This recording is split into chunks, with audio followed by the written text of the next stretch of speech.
All right, guys, how you doing? This is Cruz here. So we're going to go over the 4 core matrix. So I kind of created this just because when it deals with purchasing a lot of real estate, I meet a lot of people that own businesses, that are selling real estate, that are actually, taking that profit and actually, starting a business or doing something about a business. So this is actually to those people that are taking their profits from real estate that they actually sold or whatever they did. And now I'm going to go right into the 4 core matrix. So the 4 core matrix, what it is it's basically the 4 corridors of any business at all. And when it deals with that business, how can you profit from that business as quickly as possible, ethically as possible? And also what you want to do is you want to make sure that you really are serving whoever you actually are fulfilling on. So if you have a product or service, because every single thing in the world is a product or service inside of a business, and if you have that, how do you properly actually tell the world about it, and what do you do to actually make a profit? Why do I know this? A couple things. I've been in business for over 19 years. I've been an Inc. 5000 CEO. I've done a lot of cool things in business. So I just want to break it down because I've also learned from an amazing individual named Howard Shore that opened up my eyes. I was underneath him for a couple months, and he is what they call an executive CEO coach. Amazing person. Wrote a book called Leaky Bucket. You can look it up on Amazon. And he has a very similar philosophy, but I learned so much from him, then I kind of created my own. So let me go right into this. What is the 4 core matrix? So the first thing is any business, don't care who you are, if you have a product, again, or service, spell that wrong, product or service, you are going to use these 4 things. So the very first thing is, what is the most important thing about any business is if you've got the marketing. So you've got a marketing box. So inside this box of marketing, very first question that you need to ask yourself is first of all, what's your product or service or your message? What is your mission? What's your vision? Right? And then P, what's your VIP? Right? What is your principle? So what is your principles that you go by in your business? And then what are the laws that you have, right? So our mission really is, give you an example, there are undereducated consumers dealing with real estate, and we want to educate everybody. Our vision is that we want to be the #1 real estate result company in the world. All I care about is the results.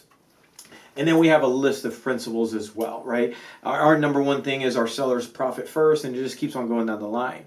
So one thing is, not in your mission, vision, or principles, you should ever talk about money because it's irrelevant. If you're in a business just to make money, I promise you're going to fail, because then you're going to do some things that are very unethical just for the money. It's got to be really around, and Peter Thiel says this in the book called 0 to 1. He says everything pertaining to a business, if you really want to be successful, needs about solving a problem for something, for somebody. So you need to solve a problem, but it's not just about how much money I'm going to make. It's just solving that problem and helping the world, period. So whenever you're dealing with your marketing department, to make it really simple, what I'm going to show you is that the very first thing is you want to say, what's that M.V.P, right?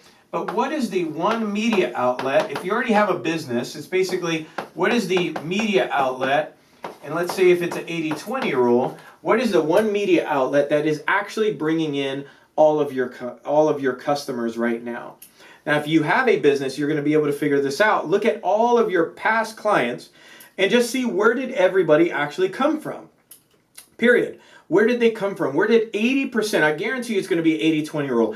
80% of your clients came from somewhere. What media outlet is that? Was it YouTube, Facebook? Was it yard signs, realtors, whatever that was? It was a referral base. What is that? The only way you can actually have a business run is your goal, even if you have one right now or you don't, is you want to make sure that you get a predictable system in place for your business. That's the very first thing. If you cannot have a predictable system, referral base is not predictable, but if you cannot get any kind of predictable system in place, you're not going to have a business. You're not going to last a long time, period. So that's kind of the first corridor, is get your marketing. If you look at this in 4 corridors, I keep it really, really stupid simple. Marketing first, what's the one media outlet? And obviously there's a lot of other KPIs, that's key performance indicators, that I go by. But the very first thing is, what is going on in this department? What's running it? What's my cost? What's everything related to that? Now, the other thing is, when you deal with this other box, this is the sales box. And I kind of call it the ER box. And what that stands for is enrollment and registration. The only purpose for sales at all is that you are selling the message, that you are actually saying that, hey, this is what my product or service actually does. And so now you are enrolling people in that idea, that belief that you have told people through your marketing, and you're enrolling them in the way that they actually come in your business, and they have to sign something, right? If it's digitally not, whatever that looks like, there's some kind of signature, some kind of agreement. That's why I call it enrollment and an agreement. Registration, some kind of agreement has to get signed through your sales process. So now it's just asking the question, what is that process? That's the very first thing. And then what is the process, and then what is the messaging pertaining to it when it deals with your sales process? And then at the end of the day, when you're selling, what is your closing ratio? What are your ratios when you're offering something? How are you helping people? What is your content like? So all this is from your marketing to your sales. So hopefully this is keeping it really simple, and I'm probably going to have a PDF on the bottom just to make this really simple for you. That's just, again, you could put in your own data, and you could do this with a pen or paper, and you're just going to write out exactly what this actually looks like, right? So now here's the other thing. When it deals with, now you've got fulfillment. So when you're dealing with fulfillment, that means how are you actually fulfilling on the promise that you sold them and marketed to them? How are you fulfilling? So you want to ask yourself that question. How am I fulfilling? And so that means is, do you have a lawn service? Is that how you actually fulfill on what you have marketed and sold? What is those 2 items? What does that look like? So when you go in that route of saying, how am I fulfilling? You want to say, my fulfillment department, this is what I'm actually selling, and this is what I'm marketing. So when you start looking at it as just one-offs, and remember, you could actually have an amazing business, so a 7-figure business fairly simply, if you just start streamlining all of these data points, right? And so there's another way of doing that. It's called an end-to-end map that you could easily create. We can get into that later. But when you deal with just these data points. And so then the most important, I remember being taught this by Howard and even Vern Earhart, who wrote an amazing book called Rockefeller Habits. And in Rockefeller Habits, I'll never forget, he said there's only 2 rules in business. Rule number 1 is don't run out of cash. Rule number 2 is don't run out of cash. Okay? So this department right here, this is your cash department. This is your cash department. And why is this important? Because you've got to see, how is this running, how is this running, and how is this running? You've got to make sure that your eye is on the ball, meaning every single item is accounted for. Every department is paying for itself. Every item, you're looking at all of your investments. And what I mean by investments, I don't mean expenses. People call it expenses.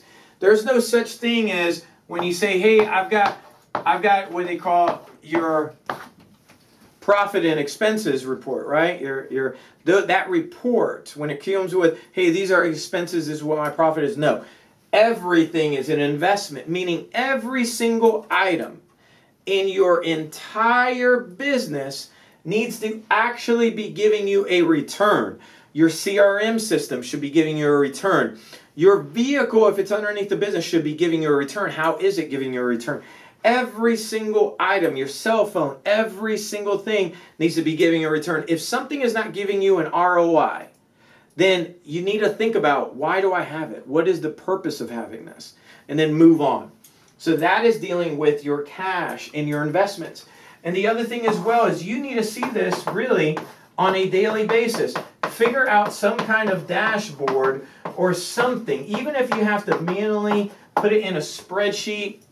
I've done that for months if I had to, till we got into QuickBooks and everything else years later, but that's something that you got to keep your eye on, because at the end of the day, you've got to see, hey, what is my marketing spend? What is my marketing actually producing? What is my ratio from a lead to a client?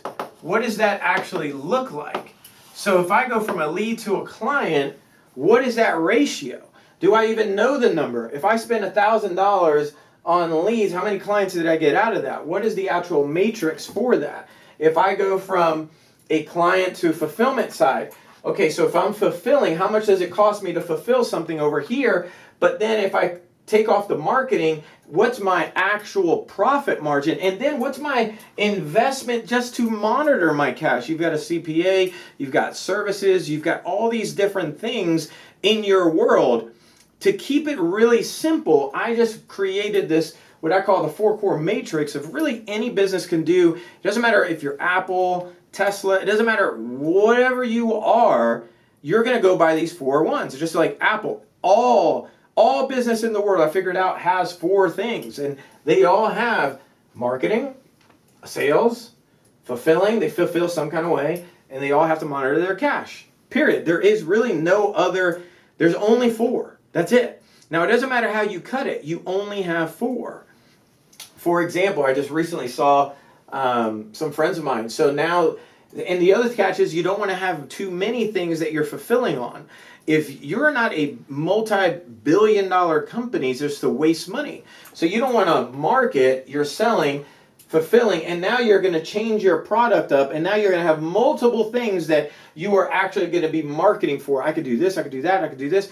The reason why that doesn't work, it's so difficult to get one business going with one product, one promise, one media outlet really working efficiently. It is so difficult. It's a lot easier if you just have one thing that you're marketing, get that message really down, get your headline, get your copy, find out what is the media outlet that you're using, then move it over. What is that one process that you can sell, right? Because that's really what you're doing. You're selling, but you're fulfilling on this promise. And I do believe if you're enrolling and registering, meaning you really are helping people, kind of in our business, I know for a fact we're helping people, 100%. Because a lot of them would have never made as much money as I'm giving them. And I give them options, 3 or 4 options. Hey, you pick it. You know, I want people to win. So if you've got that kind of heart and you know you're doing a great thing, there's nothing wrong with the profit. And here's why. As long as you give something to somebody else that they really want, meaning as long as you give them what are they wanting, what's their goal? A lot of times that goal is not just financially. They have a problem and you are solving that problem to the highest quality of services possible. If you do that, they have no problem with you fulfilling and paying you whatever that is worth. Period.